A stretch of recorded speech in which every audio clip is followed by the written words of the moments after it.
All right, let's get it going. Waiver wire, week 12. What's up, everybody? I'm Faraz. That's Zach. Let's get it popping. We're in the home stretch here. We're only a couple weeks away from the playoffs. We got a couple guys in the waiver wire that might help you get a win or two. Okay, A couple. a couple guys. All right, we're gonna get into all of it. But let's just quickly before we get into waiver wire stuff. Zach, did you have any thoughts about last night's game? It was, not very close. George Kittle looked like, George Kittle, which was nice to see. It was a great matchup, and that's what you wanted to see. At least in a great matchup, Kittle can come through. Yeah. So Kittle looked good. Jimmy Garoppolo, we had him ranked a little bit higher. I know you've been just a little bit higher than most on Jimmy Garoppolo in terms of fantasy. He threw for 4 touchdowns and looked really good. That was just super efficient. The game wasn't even close, but, that was like a hyper efficient performance. I didn't think Jimmy Garoppolo had 4 touchdowns in him. I'll be honest. I thought maybe 2 or 3 was the cap, but 4 touchdowns, I'll take it. Brandon Ayuk, was on the beneficiary of those 4 touchdown passes. He caught 2 passes and they were both touchdowns, so that saved his day for fantasy. But outside of that, Deebo Samuel, he had a rushing touchdown. You said yesterday when we were talking about the underdog props, it only takes 1 run for Deebo Samuel to hit that over the higher, and he did. It was actually the longest touchdown, I think, on the ground of his career, they said. That was a stat that I saw floating around somewhere. I think it was ESPN. Interesting. But yeah, the 49ers look good, and the Cardinals do they not. do. Are they? Listen, man, 49ers are the favorites for me in the NFC. Oh, my God. We're doing this? Well, you just saw they've been the favorites for me. Oh, man. They've been the favorites for me for a couple weeks now. Yeah. Because of the fact that once they got Christian McCaffrey, I was just like, it's it. Like, if everyone stays healthy on this offense, they have a good offensive line. They have a good enough quarterback to get it done. Like, he's not going to do – this is probably the last time in his career he's going to throw for 4 touchdowns. And, this defense is good. They have some vulnerabilities in the defense, no doubt about it. And, some teams are capable of putting up points against them, but most aren't. And I think that, listen, man, I like Dallas. I think the Dallas – I would say right now, like, it's going to be close, right, between Dallas and Philly. But if I had to choose one team, I'm going with the 49ers. Here's where you see, I think where the difference is this. Here's the difference. And this is not a good argument. If I'm going to try to argue for the 49ers, like, this is not a good one. I think if you're going to pin it on something, Jimmy G is the vulnerability, right? Because we've seen in big moments in the past where Jimmy G has made a bad decision. And it's happened a couple times in the playoffs, Super Bowl even, right? Missing George Kittle wide open. Like, 49ers fans are never going to forget that one because they could have won that game. And they would have been Super Bowl champions that year if he hit that throw wide open. Kyle Juszczyk, another one. Big, wide open. Missed, what I'm saying? And interceptions. Like, that is the vulnerability there. You're exercising demons here on the podcast. I don't think that. Well, I mean, I'm not even a 49ers fan, and I know 49er fans listening. You're giving Dak them Prescott. 100%. Dak Prescott. I don't think he's a guy who. I think he'll make the play when you need to. Jalen Hurts. We haven't seen him in those big moments yet, so that remains to be seen. But that rushing ability, like when you need that first down. You know what I'm saying? I feel like he can do that for you. But, you never know. Obviously, Jimmy G has been in the big dance. Jalen Hurts hasn't. So, you never know how he's going to perform. We'll see. He hasn't been in those big moments just yet. But it's going to be interesting to watch, man. The NFC is going to be interesting. The AFC, also, like, a lot of close teams. So, the playoffs this year, to me, are very interesting compared to the last couple of years to me. Like, there's some good teams, you don't know who's the favorite, right? The Bills getting some losses, and on the AFC side, you're like, well, who is it, right? The Chiefs looking good, so the Chiefs are the only team that I can say solid, they're a good team. They're not going to lose any games that they shouldn't lose. That's just the way that the Chiefs are. But that's how it's looking right now. Like, as of right now, as of today, the Chiefs are the best team in the AFC. Yeah, I'd say even in the NFL, they're so consistent. Just the way that Patrick Mahomes plays, he's obviously the reason that they're playing so well. I still think that Chiefs defense is a vulnerability. It could be. And that's the only issue. Now, obviously you have a quarterback who can keep up with any team, right? And they have a couple weapons now. Let's see if Kadarius Toney's hamstring can get right. For the playoffs, and maybe he can do something for them. Who knows? Maybe he can contribute. That would be nice because he did not contribute to fantasy rosters last week. But okay, I digress. All right. Any other notes? Christian McCaffrey, he did his thing, but again, that ceiling isn't going to be there with Elijah Mitchell carrying the ball. And, he got more carries. Outperformed Christian McCaffrey. He got more carries than Christian McCaffrey in the run game. He was not targeted once, but what's going to do it for Christian McCaffrey is the receiving game, and at least they're using him there. 7 for 7 for 67 yards for Christian McCaffrey. So that is what you want to see. That's awesome. Yeah. You don't. It sucks that he doesn't have that 40. I'm saying he doesn't have the 40-point upside. He literally had that like a couple weeks ago. But that was without Elijah Mitchell in the lineup. That was without Deebo Samuel in the lineup. Yeah, I think he maybe 40-point upside might be kind of out of reach at this point, but I still think he can have RB1 type upside. Of course, overall in the week, absolutely. Oh, okay, yeah, no, that makes sense. I agree because listen, all he had to do was score in this game for him to reach that 25-point threshold. If he scored this game, like he would have had 25 points in this game. Yeah, so that's the thing that's not concerning me. It's because did he score last week either? I don't think he did. He didn't. He didn't score last week either. He scored once. I guess. Oh, he did? He did? Yeah, 14 for 30 and a touchdown on the ground. But, he's producing. He got that touchdown early, yeah. The floor has not changed, and it's a very high floor for Christian McCaffrey. You're not worried about that. The receiving work is going to be there. Elijah Mitchell is just like we talked about. He's just going to be a thorn in the side for Christian McCaffrey managers, but I don't think Christian McCaffrey's value has gone down at all. We know what he can do, and this is still a much better offense than he was on in Carolina. So it didn't necessarily flow through him this week. George Kittle came out, had a big game. Deebo Samuel got a rushing touchdown. That easily could have been Christian McCaffrey's. Brandon Ayuk was hyper efficient with his 2 catches on 2 touchdowns. It was just a really good day overall for the offense. But in games where not everything is clicking like this, they're going to be turning to Christian McCaffrey a ton. And it's not like they didn't give him plenty of touches last night. When you think about how receptions stack up to carries, technically with the weighted opportunity, that's like 20 touches on the ground there. What he just got in terms with his volume in the passing game. 100%. You're absolutely right about that. And it's funny because like Deebo Samuel and him both had 7 catches, but Christian McCaffrey ended up outperforming him in the receiving game. Yeah. All right. Oh, also, Rondale Moore, dude. Super disappointing, right? Like he was coming into this amazing matchup, right? We know San Francisco has been one of the worst teams against slot receivers. That's one of their big vulnerabilities on defense. And Rondale Moore was coming into a good game. It was going to happen. But he had that early groin injury. I think it was the first play, wasn't it? Yeah, it was the first play. Absolutely. Yeah. And Greg Dortch came in and did his thing. 9 targets. What was it? 9 targets? I think it was 9 targets. 8 9 catches. Targets.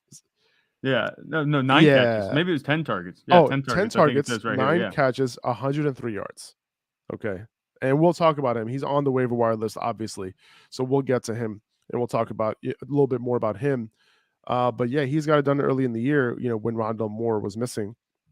I think Rondale Moore, what did he have? A hamstring injury, I think it was. Early on. I think that's what it was, yeah. And the soft tissue injuries. It says groin, actually. No. Is that now it's a groin. Yeah, is that like it's a groin in now. The hamstring area? Like I have no idea. You don't know where the groin is, bro? I never took a basic biology classes. No, so, I'm just saying it's general vicinity. Like I don't know, maybe it's like some humongous hamstring pull that goes all the way up in there. Zach, aren't you a gym bro? I thought you were a gym bro. Oh, I'm not a gym bro. I'm just property of the community college gym. You know what I'm saying? That's what I got on my gym shirt. Bro, man. I thought you wake up so super early. Go to the gym. There are so many guys in the gym that are bigger than me. I am not a gym bro right now. So I'm gonna try to stay healthy, bro. Like that's me. So I'm gonna try to keep this family friendly. So the groin is like literally like basically in like your inner thigh. Yeah. It's like basically your inner thigh, above your knee. And that's basically your groin. Like the closer you get to the, you know what I'm saying? Like that's pretty much what the groin is. Yeah. So that if you pull that muscle, that could be something that can keep you out for a little bit. Yeah. So that kind of goes back to your hamstring. Your hamstring kind of wraps around. No. Your hamstring's in the back. Yeah. And your groin's on the inside. of the upper leg, basically. Right. But yeah, dude, like, soft tissue injuries seem to be bothering this guy. So I think he's going to miss at least a week, maybe more. So I'm not prioritizing Greg Dortch. Like, you'll see where I have him ranked. I think I have him ranked in the top 10, but not, top 5 or anything. But he's worth picking up because of what he's done early on in the year. And we'll talk about that in a few. But super disappointing. I know a lot of people were going into last night's game with Rondale Moore left, maybe down a couple points. Just needed him to have a decent game. It didn't come through. It's brutal. Imagine having Rondale Moore yet to play and you're up by a tiny little bit. And it sucks because Dortch had an amazing game and all those targets would have went Rondale's way. Yeah. To be honest. That could easily have been Rondale Moore's stat line. And I bet he probably adds a touchdown. I don't know. I mean, it is Colt McCoy throwing, but he probably does more with it. You know what I'm saying? He probably does more with it. That's a knee slapper right there. It's a good one. I appreciate the humor. Oh my God. All right. Let's do it. All right. Let's do it. Let's get into the waiver wire, man. Let's get it popping. I have Treylon Burks here at number 1. So I have Treylon Burks and Parris Campbell at 1 and 2, respectively. All right. Yep. I'll say this. If you want a sure thing, go Parris Campbell. Okay. If you want upside, go Treylon Burks. If you want a potential league winner, go Treylon Burks. Potential. That's the key word here. Okay. Here we go. Throwing Burks league winner around on the waiver wire. You got to at this point when it comes to week 11, week 12. There's no other league winners, by the way, on this list. Just wanted to say that because Treylon Burks, he's a first round pick. Okay, he looked really good on Thursday night. He looked really good, really good. And if you're shooting for upside and you want to shoot for a potential alpha wide receiver, this is that's what he looked like on Thursday. And a lot of the times these rookies end up breaking out in the second half of the year. So keep in mind. In this game, Burks only ran a route on 66% of dropbacks. So, think about his target share, right? Like, I'd assume that goes up this week to like 80, 90%. Okay. He still ended up with a 30% target share. He still ended up being targeted on 38% of his routes run. So, those type of numbers, like, you got to take the plunge on that one. So, if I'm looking for upside at wide receiver, I'm spending 50% of my fab, maybe more. I'm okay blowing the budget on him, if I need upside, right? I'm looking at my team. I'm like, listen, this is a solid team, but I don't really have a lot of players who could really put it over the top for me. If that's the case for you and you can use a wide receiver that you can plug into your lineup, you got to go for it with Treylon Burks. I would play the odds on this one. Yeah, and remember that this is the guy the Titans drafted to just immediately replace, just 1-for-1, A.J. Brown. And, he reminds me a lot of A.J. Brown because he's a yards after the catch guy. And, he can be a deep threat for them. And this is what they've been lacking, with him out, missing a few weeks with that injury. He was out for a pretty long amount of time. He came back finally after Nick Westbrook-Akina popped off. Obviously that was just a fluke. I'm not saying that. And we had this discussion yesterday about Deion Jackson. I'm not, crapping on Nick Westbrook-Akina because I'm not a football player. But Treylon Burks is obviously so much more talented, and he's going to continue to get the looks in the passing game. He's going to add the dimension that they've been missing, and he's going to be much more consistent, at receiver than Nick Westbrook-Akina is going to be as a wide receiver 1. And if they can get any type of passing game going in an offense that has Derrick Henry, and Dontrell Hilliard hasn't looked bad in the backfield either, as a receiving complement to Derrick Henry, this offense can be pretty good. They've been missing that passing dimension. If anyone's going to bring it back, it's going to be Treylon Burks, and we talked about it. I mean, Demarcus Robinson is another one of those guys, he's further down the list on the waiver wire that, he could be a potential wide receiver 1 on an offense. You're not going to find many of those on the waiver wire. Here's another one in Treylon Burks that has, I think, a whole lot more upside than Demarcus Robinson because, like you said, he's a first-round pick. His talent profile, his athleticism. I thought that he would have went even a little bit higher maybe in the draft, but, because people were comparing him to Deebo Samuel. I'm not sure he's Deebo Samuel quite. I think he kind of reminds me more of A.J. Brown, but if he's going to step into that role in this Titans offense and they're going to be making a push for the playoffs, potentially the 1 seed if the Kansas City Chiefs, trip a little bit, I think Treylon Burks should have really nice upside, like you said, and he should be top of the priority for waivers this week. It's relatively thin anyway. The way that he was separating on the outside, especially late in that game when he caught that pass to take it, into the red zone, that was super impressive. Yeah. And if I'm not mistaken, that was against Jair Alexander. I could be wrong about that, but I'm pretty sure it was. Was he wearing the bright yellow sleeves? Yeah, I don't remember. But it was. I think it was number 23, if I'm not mistaken. Then yes, that would be But Jair. it was super impressive, and that was one of his knocks. Like, can you separate on the outside? And he showed that he could on that play. Yeah.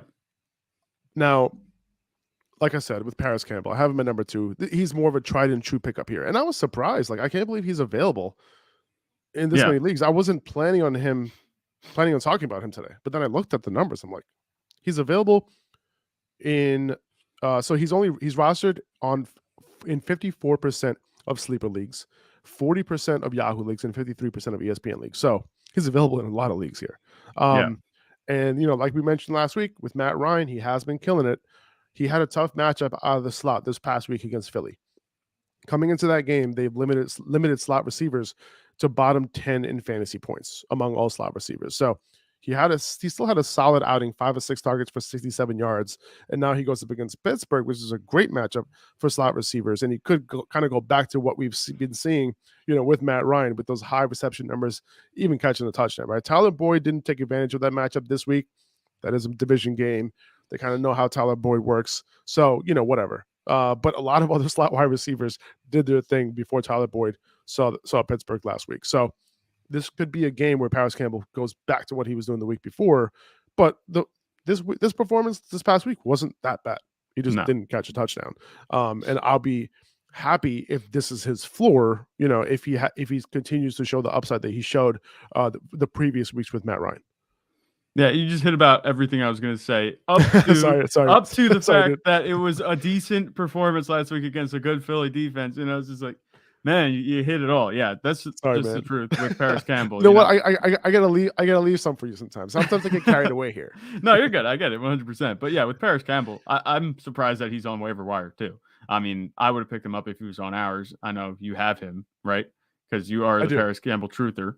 So I wasn't surprised to see that. But he has looked really good. With Matt Ryan playing, it has been night and day. Matt Ryan versus Sam Ehlinger. And hopefully we don't have to see any more Sam Ehlinger the rest of the season, because Matt Ryan is doing much better in terms of fantasy production, not just for himself, but for the offense overall. And maybe it's Jeff Saturday. Who knows? Maybe that they were just waiting for that coaching change. They were just fed up with Frank Reich. They had enough. And they wanted Jeff Saturday to come in and change things. And it seems like he's doing pretty good. He had the Eagles on the ropes. Just Jeff Saturday. We said about this coaching change, how it could elevate the offense a little bit. Sometimes we see this happen. I'm wondering if we're going to see this kind of taper off, this momentum that they have with Jeff Saturday, coming in as the interim. I don't think it's going to, as long as Matt Ryan keeps playing, but the offense looks much better. It's going to continue to run through Jonathan Taylor. And if Jonathan Taylor continues to do well, then this passing game is going to be wide open. And I made the comparison was it last week or the week before, about Matt Ryan. He had a big body receiver in Julio Jones that's kind of like Michael Pittman, and he had a smaller guy but a faster guy in Russell Gage and I'm comparing him to Parris Campbell, and Russell Gage got a lot of targets. We've seen this with Matt Ryan before. So if Parris Campbell's on your wire, there's no reason not to pick him up. Yeah, and this might be kind of crazy, but I'm willing to spend up to 50% of my fab on Parris Campbell at this point of the season. There's not many wide receivers who you can kind of start as a top 24 option moving forward, and I think he's one of them. So I prefer Treylon Burks. I would spend 50% or more on him this week, and I think Campbell's more of a kind of like a consolation prize, but a pretty good one, I would say. Yeah. Can I get your fab recommendations on these two guys? Treylon Burks, I'm good with, spending however much you have, whatever's left. I wouldn't. Yeah. I don't think you're going to be able to get him with 20 or 25%, maybe even 30% if he's sitting there on the wire. I mean, I'd be surprised if Treylon Burks was actually on the wire, maybe. But if he's there, go get him. I'd say drop it all. With Parris Campbell, I think 50 might be a little bit aggressive. I think it is aggressive. I think you could get away maybe with dropping that down to 25 or 30. That would be me. I'm not sure the upside is there, like you said, with Parris Campbell that Treylon Burks has. So I don't want to just go blowing it all on a floor guy. But yeah, I hear you. Parris Campbell has looked good. He's one of the tried and true options, like you said. As long as Matt Ryan's playing, he's going to be a contributor. The only reason he's on the waiver wire is because Sam Ehlinger started a couple weeks in a row and it made him look bad. So I think he'll be fine for you. I think he can be a value where Treylon Burks, you're going to have to be spending it all to get him. That's good context. Okay. I got Latavius Murray here at number 3. If you badly need a running back, I might prioritize Latavius Murray, who I have here at number 3. If I needed a flex, I'd roll with the wide receivers that we just mentioned before him. Yeah. But Murray is also kind of more of a short thing than Burks, but I will never prioritize Latavius Murray over Treylon Burks.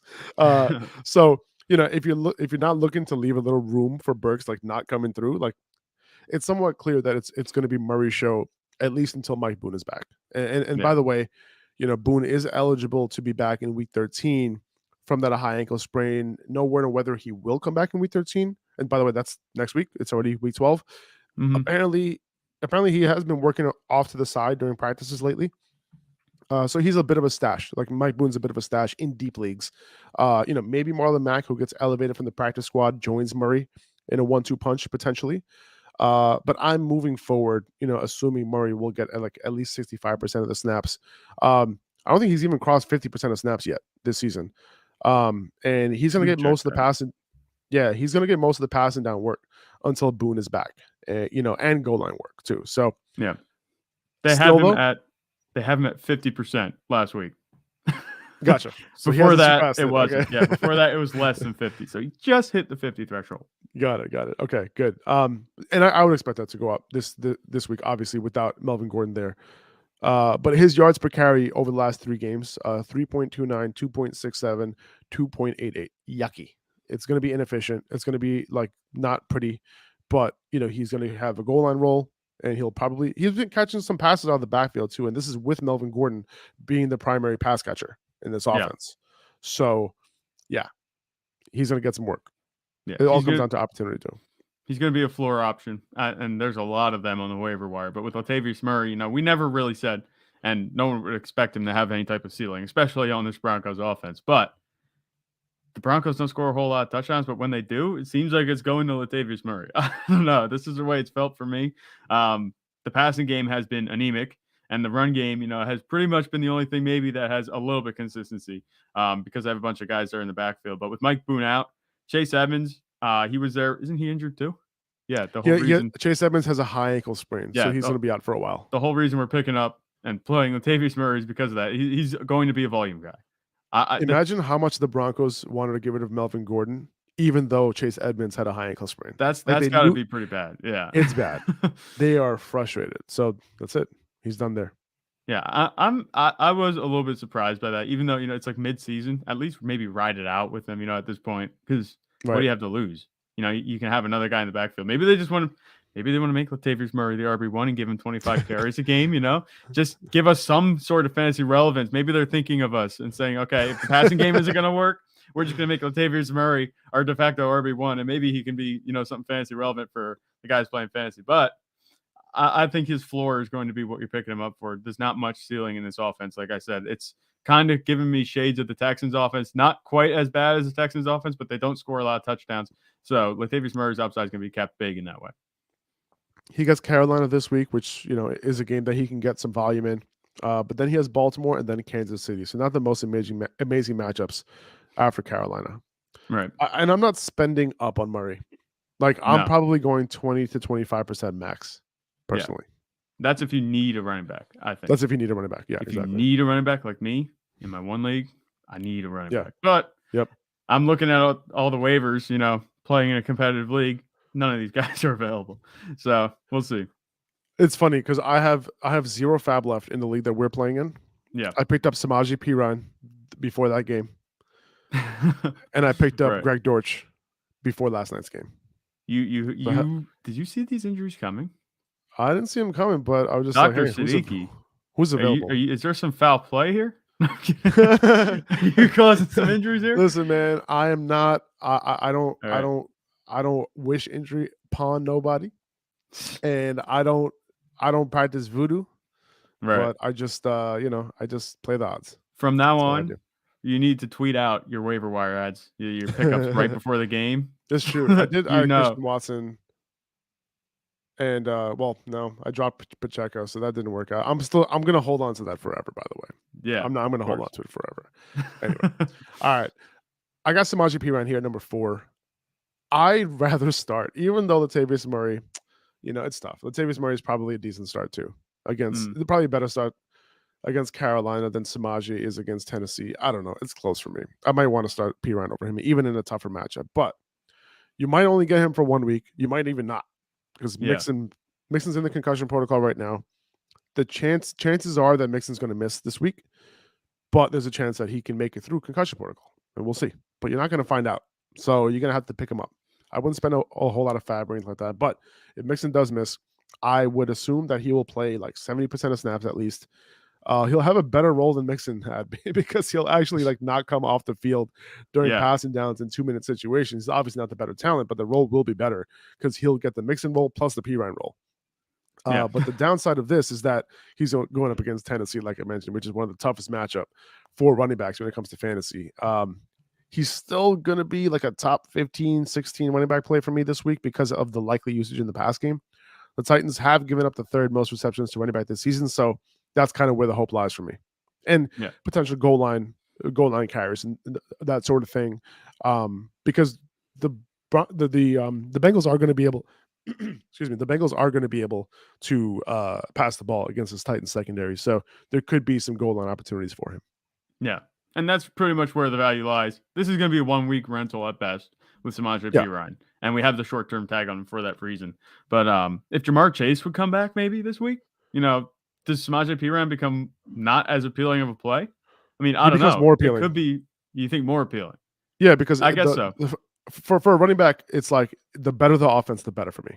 It's like, especially if they're the goal line guy. So Jamar Chase coming back, that would be I would play Samaje over Latavius. And I'm assuming that Jamar Chase is back. They just cut Mike Thomas. So that's that, and I would assume that they did that to make room for Jamar Chase. Yeah. Okay, that's true. I guess if the offense is better, that means more red zone trips, more opportunities in that light. And we know Samaje Perine makes a killing running at that right pylon. So the right pylon is his best friend.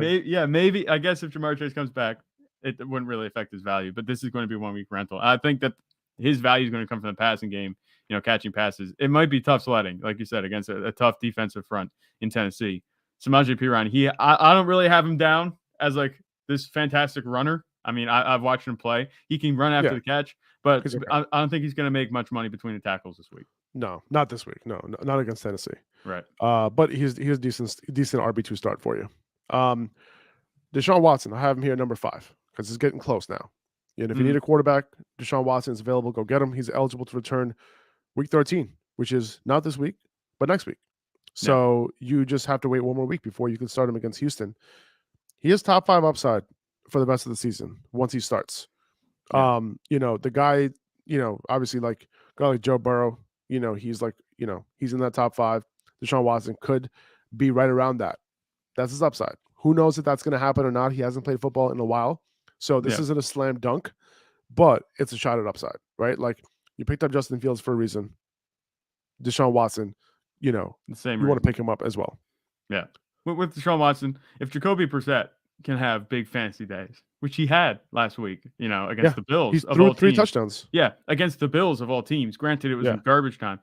If Jacoby Brissett can do that, Deshaun Watson can do that because there's still plenty of weapons on this offense. And Deshaun Watson, I think, more so than, being in a better situation in Cleveland than he was in Houston, Deshaun Watson's, return to football, I think is going to raise this offense, especially guys like Amari Cooper and Donovan Peoples-Jones, to a new level. Maybe even David Njoku. We'll see how it goes.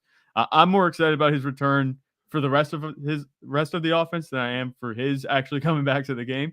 But as a quarterback himself, you definitely want to pick him up. I would be genuinely surprised if he's not on somebody's team already at this point, with his return so close, especially in competitive leagues. But I know in a couple of my other leagues, we have teams that are just holding on to him. They've been holding on to him since week 1, just waiting for him to come back.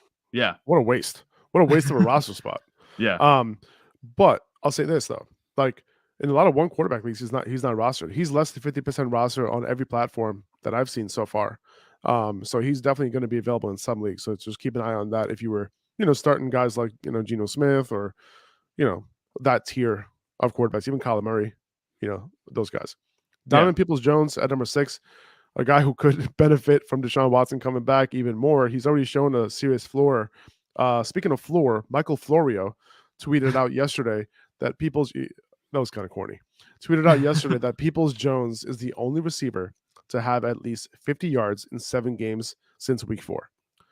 It's kind of a cherry pick stat, but it's true. Yeah. And with Watson coming back, there might be some untapped upside there. So Yeah. he's been as consistent as they come regardless. So I'm pretty happy about this. Yeah, he's done this in matchups against tough defenses, against New England and against relatively bad defenses, I don't want to call Cincinnati bad defense, but Atlanta, Miami isn't a bad defense, but he had yards against them and just recently against Buffalo. So he's matchup proof, it doesn't matter who he plays, where he plays. Unlike Amari Cooper, he's been the anti-Amari Cooper. He's been so reliable, but he just doesn't have the upside. But, if that's exactly what you're looking for in a waiver wire pickup receiver, he's going to be able to get it done for you each week. And he's continued to get better. His fantasy output has gone up the last 4 weeks. Granted, that range has only been from 11 points to 17 points. But, he caught a touchdown, which is really, promising. It was his first of the season. So if he's getting this type of run with Jacoby Brissett, Deshaun Watson could come back and distribute it even more. I think Donovan Peoples-Jones could be in, he could be a solid, I think, wide receiver 3, potentially low-end wide receiver 2 upside each week with Donovan Peoples-Jones. That's what he's had.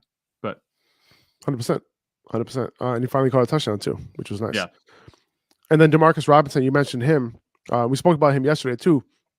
Caught 9 of 9 targets from Lamar Jackson yesterday for on Sunday for 128 yards. Clearly Lamar's favorite target in that game.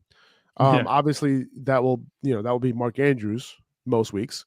But outside of Andrews, without Rashad Bateman, if Robinson is the guy that Lamar trusts, there's some upside here, especially when you consider his schedule and especially his playoff schedule. He had Cleveland, Atlanta, and Pittsburgh, weeks 15, 16, and 17. That's a great. Those are 3 great matchups right there. So if this works out, if Demarcus Robinson becomes his go-to wide receiver, then you want him on your roster. Yeah, and that's what you have to do. We play this game with every position group on the Ravens except for quarterback. The running backs, it's just, flavor of the week. Receivers, it's flavor of the week. It's just, who's it going to be this week that's going to be on the waiver wire? Because before it was Devin Duvernay, now it's Demarcus Robinson. With running backs, it's Gus Edwards, it's J.K. Dobbins, it's Kenyon Drake. These skill position players in Baltimore don't tend to get a whole lot of run week to week. And I'm not sure why that would be. The only player that continually gets that type of production would be Mark Andrews. But, you're just going to ride with a hot hand. If Demarcus Robinson's coming off a performance, where he caught 9 of 9 passes for 100-some yards, why wouldn't you add him? Take a shot. It's just a stab in the dark to see maybe, if he can get a little traction in this offense, because it was really windy. The weather conditions weren't ideal, and that was kind of playing into the low-scoring affair that it was. Granted, the Panthers' defense is actually pretty good. Maybe you get this team in a better situation weather-wise, and we know what the offense can be with Lamar Jackson at quarterback. The ceiling is, sky high. It could be a better week. We could see a few more promising performances from Demarcus Robinson. I'm not saying that he's going to continue to have this type of production, but if anybody is going to have a shot to do it, it's going to be either Demarcus Robinson or Devin Duvernay. And like I said, if Demarcus Robinson has one good week, who's to say he doesn't build on that in the next week, or at least have something similar, some nice floor the next week after that. He's a waiver wire pickup. That's why he's on the waiver wire. It's going to be his production is going to fluctuate, but he should be he'll be a nice ad for you. I would say so. You never know. Like maybe he just doesn't do anything for the rest of the season. Like that's very possible too, because he's been in the league for a couple of years now, and it doesn't happen that often where a random dude. Remember, this guy was with Patrick Mahomes. Remember that guy? He was with that guy. So if he ain't going to do it with Patrick Mahomes, he might not do it with Lamar either. So just keep that in mind. But Lamar might favor him. You never know. This is Demarcus Robinson, who's been with 2 of the best quarterbacks in the league. Patrick Mahomes and Lamar Jackson. Just imagine if that was DJ Moore. Think about the quarterbacks DJ Moore has been with, or some of these other receivers, that have just been stuck in bad situations, like Terry McLaurin. I mean, Taylor Heineke's looked good, but just like Demarcus Robinson's had some good luck at quarterback, as far as who's throwing him the ball. 100%. Greg Dortch, got him at number 8 here. We talked about him already, but if you weren't here for the beginning of the podcast, Rondell Moore left super early with a groin injury. Greg Dortch came in for him and, did his thing. And he did what he was doing early in the season before Moore was ready to come back. And he produced, man. Like it was a great matchup out of the slot, which is one of the reasons why I love Rondell this week, like I mentioned. But, he caught Dortch caught 9 of 10 targets for 103 yards. Can that continue with Hollywood coming back next week? Maybe not. But we also have to remember that there's no Zach Ertz, right? So there can be some targets available for the slot receiver on this offense, a position that this team has shown that they want to target and want to feature. Number one. Number two, they pass the ball more than any other team, and they run so many plays. So I'm all about it. So I'm picking up Greg Dortch where I can. If these other wide receivers aren't available or as solid consolation prize, you probably don't have to spend too much to get him, and he could be solid in PPR leagues moving forward. Like early in the year, like you look at what the games he had. Like he had a game where he caught 7 of 9, another game where he caught 9 of 10. So this is his second 9 of 10 this year, and so there's reason to believe that he can be solid while Rondale's out. So, and this is a soft tissue injury. No idea how long Rondale will be out for. But like I said before, I'm assuming he's going to miss at least one game, maybe more. Yeah. And that's the problem with Rondale Moore. We know he can be, but he seems to always get injured already. And his career is very young. You look at the way that he's been injured, the games that he's missed, it's been disappointing. But Greg Dortch, I'm not so sure I would have him higher than maybe Darius Slayton at this point, just because Marquise Brown is coming back next week. Yeah. I think that Marquise Brown is going to get his targets, obviously with Kyler Murray coming back too. That's two big pieces in this offense. Obviously, Kyler Murray coming back would help Greg Dortch regardless. But with Marquise Brown coming back, DeAndre Hopkins there, I guess maybe Trey McBride and Greg Dortch can duke it out to see who could get more targets, next week. But I think that maybe this is going to be a more top-heavy distribution now. That the two biggest playmakers on this offense are going to be featured with Kyler Murray on the field at the same time for the first time this season. So I think we'll see that, at least for a week or two. Maybe Greg Dortch will continue to rotate in, but with Darius Slayton, who else do the Giants have? I would put him maybe. We have him at 9 on this list, but I'll maybe put him over Greg Dortch just because his workload might be a little bit more locked in. I can see that. Now, there is a possibility that Kyler does not play next week either. They have the week 13 bye. Yeah. So they might hold him out another week. He can keep playing Call of Duty, and then he'll be back. He could be back week 14. Yeah. And that's, I'll be even hesitant to start Hollywood next week. Even though the rules are you start your studs. Yeah. Depending on who you have and depending on who you've been playing in Hollywood's place, you might have other options. And just saying, without Kyler, I'm not sure I'll do it. With Kyler though, easy start. Easy. Yeah. Easy start. Colt McCoy looked more like Colt McCoy than he did last week. And that's to be expected. You go from the Rams defense, which has a couple playmakers, to the 49ers defense, which is just all playmakers. So did you see before the game? Like they had GBG walking in, Rico Suave, and then they just cut to Colt McCoy right after that. Like, dude, was the camera bad? I don't know if it was just maybe the person that was recording it on their TV, but his face looked so red.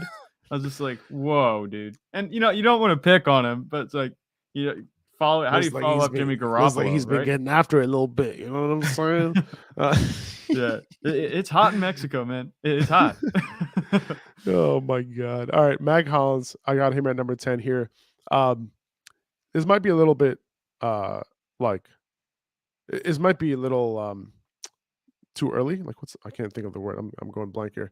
I might I'm not sure if I have him at 10 here, but he saw 9 targets this past week against Denver, right? It's a tough matchup.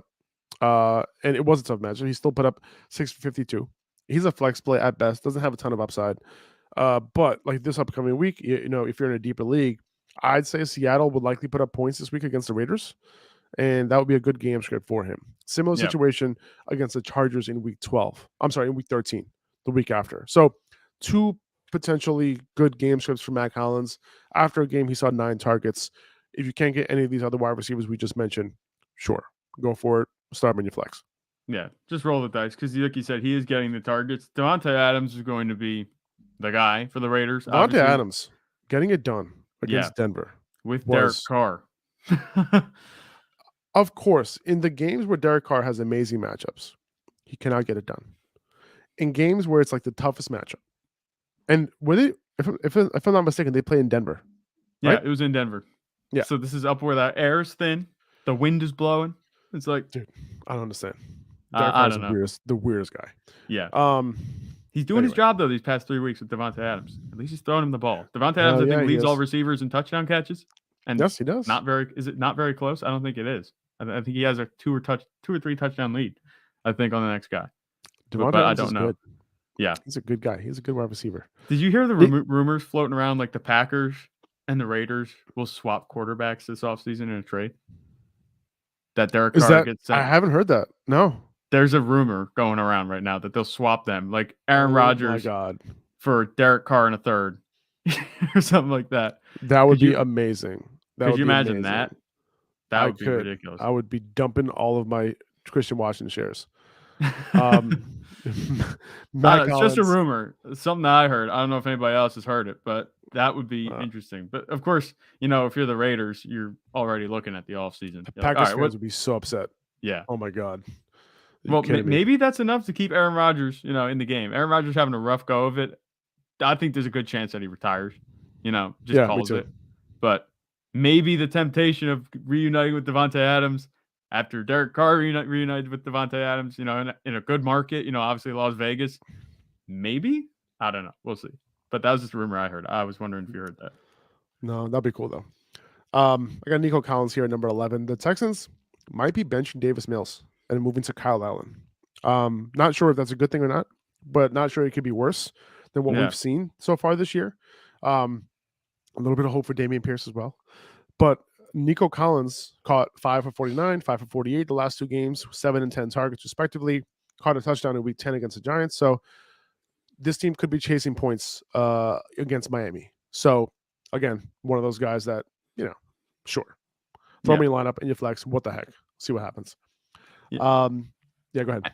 With Davis Mills, I had hope coming into the season that maybe he'd be able to do something, but it hasn't been the case. This offense is just horrific. And you say, if Kyle Allen comes in, why not? Who else do they have? They have anybody else at quarterback? Anybody? Just to give them a shot. Nobody. I think it's a little bit, ridiculous to keep rolling with Davis Mills and not see what you have with anybody else on the team at this point, because they're 1-8-1. They've won 9-1 now. I don't know. And they just got smoked by Washington. And Washington isn't a bad team, but it's just, they got smoked. The final score doesn't tell you how that game went. The offense is just horrific with Davis Mills under center. So maybe give him a chance, like you said. Maybe just give us some hope for Dameon Pierce that this offense can be a little bit better than it's been these past few weeks. And just a side note, also, like, the Jets might make a quarterback change as well. They might be moving. Yeah. It's a good chance that Zach Wilson gets benched this week for either Joe Flacco or Mike White. Mike White was moved to number 2 in the depth chart a couple weeks ago. And I heard, I have a source that Mike White might be the quarterback over Joe Flacco this week. But you never know, because the thing is this: the Jets are in a position where they're making a playoff run here. And do they want the veteran, or do they want to go with another experiment in Mike White? They want to know what they have in Mike White because of the fact that they would have to pay him. Like, do they want to have him as their backup next year? Flacco's going to be gone. Do they want to pay Mike White next year to be the backup? And that's what they're trying to figure out. However, are you trying to win games, or are you trying to figure out if Mike White's going to be a backup next year? Right. So that's the thing. And he was number 2 really because he gets more reps in practice. Mm-hmm. But I have a feeling that even though that's what I heard, I still have a feeling that they're going to go Joe Flacco. It's interesting with the Jets to be in a situation where you have to make this decision about your quarterback, but you're in position for a playoff spot. It's like, have we seen this before? Zach. You can't start Zach. You cannot. He was absolutely atrocious last week. There was a wide open touchdown to Denzel Mims coming out the slot, or coming out the outside, I remember, in the middle of the field, wide open. Yeah, completely missed him. I scrambled. I couldn't believe it. One of the stats of the week for me is, how do you only have 2 yards of offense in the second half? In the second half, yeah, on 7 drives. Absolutely terrible. Like, how bad was that game? I mean, the fact that it came down to a punt return, tells you not only was the Jets offense bad, but the Patriots offense was bad. So it's just like, the Jets have a better defense than the Patriots. Does it say more about the defenses? Maybe, but the Jets have a better defense than the Patriots. So I get it. Mac Jones isn't that good either, but like the Jets, like, they had opportunities in that game. They could have made some plays. I'll say this though: if Joe Flacco becomes a quarterback, this whole offense takes a step forward, right? You gotta bump up everybody. You bump up Garrett Wilson, bump up Elijah Moore. Elijah Moore also didn't run as many routes, so Garrett Wilson would be the main beneficiary here. And we saw that he had a couple big games with Flacco early in the year. Don't forget about running backs either. Michael Carter. Yeah, if Joe Flacco comes in, remember how many times he was targeting these running backs? Yeah, it wasn't peppering. This was just full on dump the seasoning thing on them. They just got all the targets. So definitely, if you have Michael Carter and Joe Flacco ends up being quarterback, I'd fire him up as an RB2. 100%. Great point. Okay, let's continue with these waiver wire rankings. Alexander Madison at 12. We don't need to talk too much about him. He's like the best handcuff that's available in most leagues right now, just in case Dalvin Cook gets hurt. Juwan Johnson at 13. 5 touchdowns in the last 5 weeks. Not a great matchup this week, but he has a good matchup in week 13 against Tampa. You can still start him this week too, if you need to. Yeah. James Cook at number 14. The Bills really went with a run-heavy approach against the Browns. Both Devin Singletary and James Cook totaled 29 carries. They both had exactly 86 rushing yards each, but Cook was able to do it on only 11 carries. So it's cool that Cook got those carries, right? He got those 11 carries on only 16 snaps. Okay, it's not like his playing time was like crazy. It was only 25% of snaps for him. Nothing too notable, but the notable thing is that he does look good, and he has been looking good. And I'm hoping they can eventually feature this guy. I don't know if it's going to happen, but they also have a guy in Nyheim Hines who they're not giving snaps to just yet, right? Nyheim Hines might not let James Cook get that role so quickly, but it is possible. They traded for Nyheim Hines, but James Cook has just looked better lately, right? And he's taken a step forward, and James Cook is like, I better step my game up if I don't want Nyheim Hines to take my job. And it's possible that he has done that because they're giving him carries in the run game as well. It looks like Singletary is going to continue to be the guy, like if I had to bet on it right now. But I think the way that the Bills have tried to work Cook in over the last couple of games, I do want to roster him. It kind of reminds me of the Rashad White situation earlier in the year. Yeah. So a couple things about this Bills backfield. James Cook looked great. And like you said, I would love to see him featured at some point, maybe as early as next year. I don't know what the whole acquiring Nyheim Hines thing was about. If they're going to give him 1 carry, and he took it for what was 3 games. Was it -8 yards that he ran for on 1 carry? It's been 3 games now. So, I don't know what that's about. That move doesn't make a whole lot of sense. Obviously hindsight's 20/20, but why would you add a player not to use them? So what that looks like moving forward, if he's going to be on the team, I'm not sure what his contract situation looks like. But if you want to talk about dynasty, Devin Singletary's contract is up this year. He's going to be an unrestricted free agent. Maybe James Cook, if he shows out enough, this season, the rest of the way, maybe he gets some run next season. If Devin Singletary's not around, maybe they hand the keys to James Cook. In an offense that's this good, he can learn on the job. It's going to be confusing. It's going to be confusing because Nyheim Hines is going to be there too. Yeah, so that's what I'm saying. Be confusing, but James Cook, he's looked good. I'm just rooting for him because he's a rookie, and we had him pretty high. We're pretty high on him coming into the season. Player. Yeah, so he looks good, and brother of Dalvin Cook. There's name value there. We see that a couple of times. I just things could work out for him in the long run. Right now, he's kind of buried, but long run, I like him a lot. His stock could go up if maybe Devin Singletary wouldn't be with the team next season. I got OBJ at number 15 here. It seems like according to reports, he's narrowed it down to the Giants and the Cowboys. He would probably become the wide receiver 1 on the Giants if he were to sign with them. Yep. But you probably have to wait a few weeks for that to happen, right? Most likely he's gonna meet with them after Thanksgiving. And just so happens that the Cowboys and the Giants are playing each other on Thanksgiving. So it's very possible that whoever wins this game is who Odell will go with, because there's no doubt that he's trying to ring chase here as well. Maybe he just goes to the Thanksgiving game, eats his turkey on the sideline, talks it up with Jerry Jones, talks it up with, I don't know, Giants owner, but whoever Giants owner is. Mara. And the Mara family. Yeah. So talk it up with them. Just have the discussion there. Everyone's going to be in one place. Screw flying from New York to Dallas. Just go to Dallas. And then while you're there, maybe just sign a contract and stay there. Listen, man, if you go to Dallas, there's no way Jerry Jones is letting you leave. Yeah. What I'm saying? In that place, Jerry Jones is going to wine and dine and do whatever he can to have you sign with them. You know how much Jerry Jones loves these big splash signings. You know what I Yeah, mean? he does. There's no way.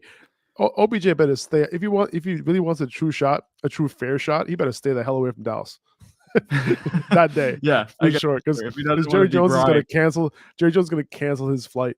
If he's trying Yeah. to get out of there, he's not going to be. He's going to be held hostage until he signs on the dotted line. Yeah. But the one thing I watched a video somewhere. It was Undisputed. Skip Bayless. I watched him. And he says, obviously he's a little bit closer with Jerry Jones than most of us, but he said, and this is something I could totally see happening, is that Jerry Jones could look at the demolition the Cowboys laid on the Vikings and be like, I have everything I need right here.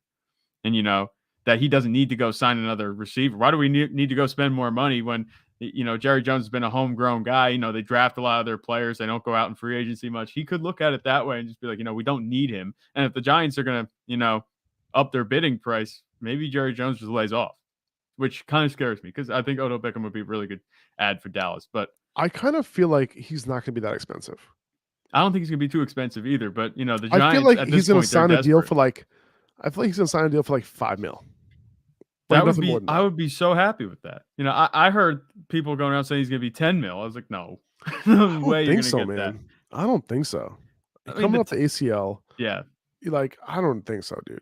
And I get it. But there's only 2 teams bidding here, right? And I'm not sure the Giants are the type of team that are going to break the bank for him. Well, you talk about the Niners being another team. Maybe there were 5 teams. The Niners don't need him. There's no reason to add him. The Chiefs. The Chiefs have Patrick Mahomes. Are fine. You can add a shiny new toy if you want, but they don't need him. And I forget there's one other team that he was thinking about. Was it the Rams? That maybe he'll just go back there, but it doesn't seem like that's going to be the case. That's not going to happen. He is going to sign, though. He's going to sign in the next week or 2, probably. Yeah. We got Jerick McKinnon at number 16. He's like just a PPR running back you can put on your bench. If you're in a pinch, you can throw him in. Last week he couldn't get he couldn't get anything going because he just couldn't. But other weeks, he might have 8 to 10 points in PPR. You never know. And he's used around the goal line at times as well, in terms of the passing game. Right. And then Tyler Algier at number 17. Him and Cordell Patterson pretty much got the same amount of opportunity last week in the run game, out of the backfield, 1-2 punch. So Patterson, is the 1A there, just because he'll probably be preferred at the goal line. But Algier, is getting a similar amount of opportunity. If that stays the same throughout the rest of the season, then you got yourself a little bit of a RB3, high-end RB3 that you can plug in if you have to, if you're desperate. Yeah. And then you got Jameson Williams, who just got designated to return off the IR. He's practicing now. And his head coach said that he'll be back in December. When in December? We have no idea. But that's a very loose. You can still put him on your IR. He's still eligible for your IR spot. Even though he was designated to return off the IR, you can still put him in the IR, which is good. So that you don't have to necessarily waste a bench spot. But I would assume that if your league has an IR, someone probably would have already put him on there. But I think at this point, if you have a deep enough bench, you can stash Jameson Williams. Remember, November is a short month, so December's here in a few days. Yeah. November is a short month. Yeah. No, Jameson Williams, this is just a dart throw. And he could be a really good one, Boom bust. Yeah, boom bust. And I don't think this is one of those moves. For this year, boom bust. This is one of those moves where there is absolutely zero risk associated with just picking him up. Who do you think has more upside, Jameson Williams or Odell? For this season? Yeah. Odell. Yeah, Odell by a mile, I think. Especially if he goes to Dallas. If he goes to New York, I don't want to bet on an injury, but that turf has just been eating guys alive. So I don't know if I don't think he goes to New York, but I think Odell is a safer bet, assuming he goes to Dallas, over Jameson. Safer Williams. Bet, yeah. But who has more upside? You still say Odell? I would say Jameson. On a single game basis? Yeah, single game basis. Single game basis, I guess, yes, Jameson Williams. But if you're talking about upside for this season, Odell Beckham Jr., he's going to start more games. So that's what it's going to be. Yeah, right. No, I feel you. He'll probably start practicing with a team maybe even next week. Yeah. Right? If he signs let's say he signs on Saturday, he can start practicing on Tuesday or Monday, right? So yeah, but I do like Jameson as a stash, as for a team who is already making the playoffs, and just to see what they have in there, because he's a very talented player. He can get over the top. This team is lacking a target like that. Outside of Amon-Ra St. Brown, they didn't really have anybody else. So yeah, he would be welcome on that team. Randall Cobb, I have here, as a desperate wide receiver, PPR wide receiver, if you want to add, if you need it. He went 6 for 6 for 73 yards against Tennessee on Thursday night. And he got hurt in week 6 against the Jets. But the week before that, in week 5, he had 13 targets, 7 catches, 99 yards against the Giants. And don't bet on him staying healthy. He might be able to spot start at him before. I don't want to say before he gets hurt. I hate saying things like that. But, yeah, it's one of those things where, like, if you really need a wide receiver in PPR leagues, I think Cobb, he's a good bet to, like, have a decent game, among all the wide receivers who are readily available in leagues. Yeah, right. Randall Cobb, just because, the Aaron Rodgers to Randall Cobb connection used to be like magic, but now, he's in the twilight of his career. He's going to be able to do some things, just because this Packers receiving room outside of Christian Watson now and Allen Lazard, it's pretty thin. And Christian Watson's good. Allen Lazard isn't a talent that's going to be, taking too much away from Randall Cobb. Randall Cobb will get on the field enough to be relevant, at least. And that's what all you're looking for at this back half of the waiver wire. That's all you're looking for. Yeah, exactly. And then Kyren Williams, I have him here at number 20. He led the Rams in snaps, 55% of snaps. It was Cam Akers who led the backfield in carries, but Kyren was still involved there. He had 7 carries. He had 1 target, but the 1 target, is a little bit more context behind that because he ran around on 67% of dropbacks, which is a big number. So, assuming the Rams are going to be continuing to lose, if he's still also involved on early downs, he could be a decent stash. Not a priority stash at all, but if all these other options are dried up on the waiver wire, he's somebody that you can throw on at the end of the bench and see what happens this week, because every single week his snaps have been going up. Maybe it goes up even more, and then he gets to the point where, like, he reaches like 65%, right? Yeah, maybe 70. I think that's pushing it. Honestly, personally, I wouldn't expect that to happen. But you never know with Sean McVay, judging by how much he doesn't like these other running backs. Even on a bad offense, that kind of opportunity can come through for you and then become fantasy relevant. So that's pretty much it. We talked about Kyren Williams yesterday being the only running back in Los Angeles that doesn't suck. Yeah. So we'll see. The other guys, the jury's out on them pretty much. Is not still out. The jury has decided that they suck. Maybe for fantasy purposes, but Kyren Williams, jury's still out. We'll see at least in Sean McVay's eyes too. Like he's not happy with those guys. He tried to trade away Cam Akers and nobody wanted him. I think Darrell Henderson's better than the usage he's been getting, but that's just the way it goes. But I agree. I'm surprised that he last year he was getting 90% of snaps, and doing his thing, but it is what it is. Okay. A couple random guys that you can potentially pick up. Mike Boone, you can stash him if you want to, deep leagues. Terrace Marshall, he led the team in receiving this past week, even with Baker Mayfield. Maybe Sam Darnold comes in at some point. Who knows? Maybe. But Terrace Marshall, he's a highly touted rookie, a highly touted second year, but basically a rookie because he hardly got any playing time last year. Could continue to do some things. So he's somebody you can pick up. A little bit of a sleeper for week 12. So, Jarvis Landry, he's come back. He caught a touchdown this past week. And I think the Saints are going up against the 49ers this week. So we talked about that slot, right? And Jarvis Landry ran almost exclusively out of the slot this past week. So, he has a little bit of, he comes into play a little bit now, especially, now that he's back. He caught the touchdown last week. And, he's going to have the best matchup among all the wide receivers that the Saints have this upcoming week here. So just wanted to kind of throw that out there if you're looking for somebody to play this week.